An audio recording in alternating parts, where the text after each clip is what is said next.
ఇది ఈవీఎంల విజయమే, ఇది కూటమి విజయం కాదు అనేది అర్థం చేస్తున్నారు. ఈవీఎంలు మోసం చేసే అంటున్నావు. నేను క్వశ్చన్లు అడగతా, వాటికి నువ్వు సమాధానం చెప్పు చూద్దాం. తోటా చంద్రయ్య, నన్ను సుబ్బయ్య, డాక్టర్ సుధాకర్, అమర్నాథ్ గౌడ్ లాంటి వాళ్ళని ప్రత్యక్షంగా చంపేశాడని ప్రజలకు తెలిసినా ప్రజలు మీకే ఓట్లేశారు. కాదు ఈవీఎంలు మోసం చేసే అంటావు. కల్తీ మద్యంతో లివర్లని, గంజాయితో చదువుకునే పిల్లల్ని నాశనం చేశాడని ప్రజలకు తెలిసినా ప్రజలు మీకే ఓట్లేశారు. కాదు ఈవీఎంలు మోసం చేసే అంటావు. కొడాలి నాని, వల్లభనేని వంశీ, శ్రీరెడ్డి, వర్రా రవీందర్ రెడ్డి, పోసాని కృష్ణమురళి, బోరుగడ్డ అన్ని లాంటి వాళ్ళ చేత ప్రత్యక్షంగా ఆడవాళ్ళని బూతులు తిట్టించారని తెలిసినా ప్రజలు మీకే ఓట్లేశారు. కాదు ఈవీఎంలు మోసం చేసే అంటావు. ఈవీఎంలు మోసం చేయలేదు, మీరు ప్రజల్ని మోసం చేస్తే ప్రజలు మీకు ఓటేస్తున్నట్లు మోసం చేశారు. 2024లో ఈవీఎంలు పనిచేస్తే 2019లో కూడా అవే ఈవీఎంలు ఉన్నాయి.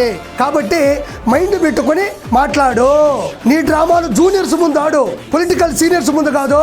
ఇక మోటా ముళ్ళు సర్దుకో, వయసుకు తగ్గ పాత్రలు వస్తే ఒప్పుకో. నీ రాజకీయ భవిష్యత్తు సమాధి, మీ అన్న పెద్ద ఉన్మాది.